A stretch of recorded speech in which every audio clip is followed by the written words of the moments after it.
നമുക്കിന്ന് സ്മാൾ കിച്ചണിലൂടെ മരിച്ചിനി പൊടി കൊണ്ട് എങ്ങനെയാണ് വാഴയ്ക്കപ്പം ഉണ്ടാക്കുന്നതെന്ന് നമുക്ക് കാണാം. ഞാനിത് പൊരിക്കാനായിട്ട് അപ്പച്ചട്ടിയാണ് ഉപയോഗിച്ചിരിക്കുന്നത്. ഏത്തമ്പഴം എടുത്ത് കുറുകെ കട്ട് ചെയ്ത് ഒരു പഴത്തിന് നമുക്ക് 2, 3, 4, 5 പീസായിട്ട് ഇടാം. എന്നിട്ട് അത് മരിച്ചിനിപ്പൊടി, മഞ്ഞൾപ്പൊടി, ഉപ്പ് ലേശം, പഞ്ചസാര, പച്ചവെള്ളം ഇതെല്ലാം കൂടെ മിക്സ് ചെയ്ത് കട്ടിക്കെടുക്കണം.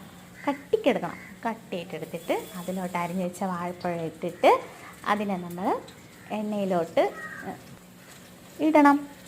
എന്നിട്ട് 2 സൈഡും മുരിച്ചതിന് ശേഷം മറിച്ചും തിരിച്ചും ഇട്ടതിന് ശേഷം നമ്മളതിനെ എണ്ണ തോരാൻ കോരി വെക്കണം. അതിന് ശേഷം ടേസ്റ്റ് നോക്കണം.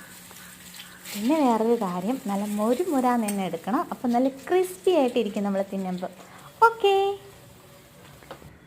ഞാനേ വേറൊരു കാര്യം പറയാൻ മറന്നു കേട്ടോ. ഇതെൻ്റെ ഫസ്റ്റ് വീഡിയോസാണേ. അതുകൊണ്ട് നിങ്ങളെല്ലാവരും ട്രൈ ചെയ്ത് നോക്കണേ. ലൈക്ക്, കമൻറ്റ്, സബ്സ്ക്രൈബ്, ഷെയർ, ബാക്കി ഇത്രയൊക്കെ ചെയ്ത് തന്നേക്കണേ. ഓക്കേ.